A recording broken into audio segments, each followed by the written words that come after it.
তোমার যেহেতু নিজের নখের সঙ্গে অরিজিনাল নখের সঙ্গে এটা অ্যাটাচ থাকে, সেহেতু মানে মনে হবে যেন অরিজিনাল নখটা উঠে চলে এলো তোমার হাতে, এরকম ফিল হবে, মানে প্রচণ্ড ব্যথাদায়ক। আমার 2-3 বার ধাক্কা লেগে গেছে, তার কারণে আমি প্রচণ্ড কষ্ট পেয়েছিলাম নখ নিয়ে। আমার খালি মনে হচ্ছিলো সব তুলে দিই, আমার মনে হচ্ছে নখগুলো না পচেই যায় লাস্টে।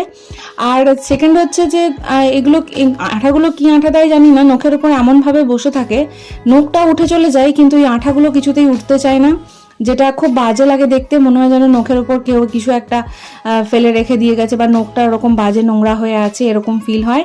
তো খুব বাজে। আমার মাত্র 3-4 দিনের মাথায় একটা নখ পুরো ধাক্কা লেগে ভেঙে গেছিলো, যার কারণে আমি ভীষণ কষ্ট পেয়েছিলাম।